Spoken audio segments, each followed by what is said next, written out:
હાલો મિત્રો, good morning. સ્વાગત છે તમારું અમારા છોટા સાઈ મિની બ્લોગમાં. તો કેમ છો મિત્રો?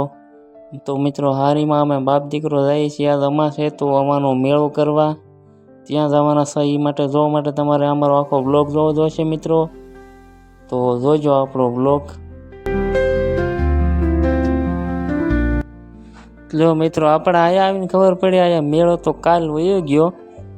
આવ્યા ત્યાં મિત્રો અહીંયા ધાતરવડ માંગડાવાળાની ખાંભી છે અહીંયા ને આ મેળો ભરાતો જોરદાર, પણ મેળો કાલ વયો ગયો છે. તો પછી મિત્રો આપણે માંગડાવાળાની ખાંભી આવી ગયા છીએ દર્શન કરવા. ખાંભી છે માંગડાવાળાની, હરસિંહવાળાની ને પદ્માવતીની ત્રણેયની ખાંભી છે મિત્રો. ને આવો કંઈક બહારનો મંદિરનો નજારો છે.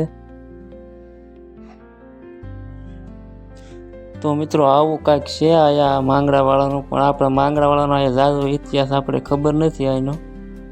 તો પછી આપણે ઘડીક હોલમાં બેઠા હતા ની હારે. તો મિત્રો તમારે ફરવું હોય તો આવી જાય અહીંયા. ખાંભાથી ખાલી 5-6 કિલોમીટર છે, ફર્યા જેવું છે. આજે અમે તો મેળાના હિસાબે આવ્યા હતા. અમારો મેળો હોય ને એ હિસાબે મેળો તો અહીંયા આવીને ખબર પડી ગયા તો કાલ વહી ગયો.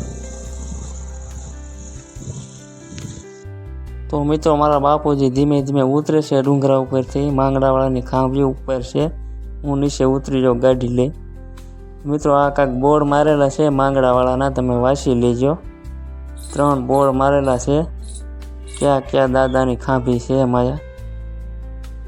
પછી મિત્રો આપણે આવી ગયા ખાંભા. મારા બાપુજીને લેવાતા નવા બૂટ, એટલે તો મારા બાપુજી નવા બૂટ લઈ લીધા છે મિત્રો.